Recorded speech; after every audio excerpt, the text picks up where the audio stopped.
بسم اللہ الرحمن الرحیم۔ دنیا بہت تیزی سے بدل رہی ہے۔ ہر دن کوئی نہ کوئی نئی خبر آتی ہے۔ کہیں جنگ کی تیاری، کہیں کسی بڑی طاقت کی تباہی کا خدشہ، کہیں سیلاب، زلزلہ، وبائیں، اور کہیں انسان خود انسان کا دشمن بنتا جا رہا ہے۔ ایسا لگتا ہے جیسے زمین پر کچھ بہت بڑا ہونے والا ہے۔ کبھی کبھی دل میں یہ سوال آتا ہے، کیا ہم اس وقت کے قریب آ چکے ہیں جس کی نشانیاں ہمیں احادیث میں بتائی گئی تھیں؟ کیا امام مہدی علیہ السلام کے ظہور کا وقت قریب آ چکا ہے؟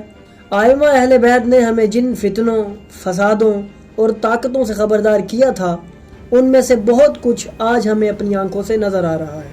خاص طور پر ایک خطبہ ایسا بھی نقل کیا گیا ہے جس میں امام علی علیہ السلام نے ایک ایسی طاقتور قوم کا ذکر کیا جو دنیا کی چمک دھمک سے دنیا کو لبھائے گی، جہاں فساد کا مرکز ہوگا۔ امام علی علیہ السلام اپنے خطبے میں فرماتے ہیں، دجال چپکے سے داخل ہوتا ہے اور دنیا کی چمک دھمک سے 50 ریاستوں کو سجا دیتا ہے اور ان 50 چہروں کو بنی اسرائیل کی ایک ڈوری سے باندھ دیتا ہے جو جبل سہون سے آتی ہے۔ جبل سہون یہودیوں کا ایک مقدس پہاڑ ہے۔ دجال کا مقصد زمین پر فساد پھیلانا اور ظالموں کو غلبہ دینا ہوتا ہے۔ وہ اس جگہ کو اماریک کے نام سے جانتے ہیں اور ان کا قائد بنی اسحاق اور بنی اسرائیل کے ساتھ ہوتا ہے۔ وہ مختلف قوموں کے مخلوط نسلوں کے لوگوں کو ایک زبان اور ایک مقصد پر جمع کرتا ہے اور انہیں اپنے نظریے کی طرف بلاتا ہے۔ فتنہ کی تکمیل امریک میں ہوتی ہے، حالانکہ اللہ تعالیٰ نے ان پر نعمتوں کے پروں کو پھیلایا تھا۔ دنیا ان پر چشموں کی طرح بہہ رہی تھی اور شیطان ان کے شہروں، گلیوں اور راستوں میں موجے مار رہا تھا۔ اس نے ان کی عزت پامال کی اور ان کے درمیان اپنا دین ظاہر کیا، جس میں شہوات، غرور، دنیا کے فریب شامل ہیں۔ ناظرین، اس خطبے میں صاف ظاہر ہے کہ امام علی علیہ السلام ایسے وقت کی بات کر رہے ہیں کہ جب امریک کی حکومت اور اسرائیل یعنی یعقوب علیہ السلام کی قوم ایک ہو جائے گی۔ آج کے دور میں ہمیں یہ صاف نظر آ رہا ہے کہ یہودی اور موجودہ امریکہ ایک ہیں، ان کے فیصلے اور ان کے مقاصد ایک ہیں۔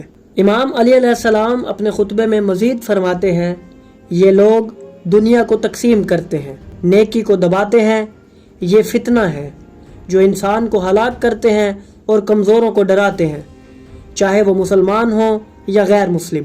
بنی اسرائیل ان میں سے کچھ افراد کے ذریعے بلندی حاصل کریں گے جو سفید محل پر قبضہ کریں گے اور زمین میں فساد پھیلائیں گے۔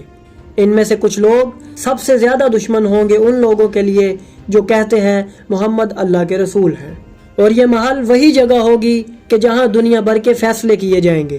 ناظرین، جیسا کہ اس خطبے میں صاف ظاہر ہے کہ امام علی علیہ السلام نے جو لفظ سفید محل استعمال کیا جہاں دنیا بھر کے فیصلے ہوتے ہیں، وہ اس وقت وائٹ ہاؤس کی طرف اشارہ ہے جو کہ موجودہ بلاد الامریک یعنی امریکہ میں موجود ہے۔ اسی خطے نے بنی اسرائیل کو عروج عطا کیا اور دنیا کے امن کو تباہ کیا۔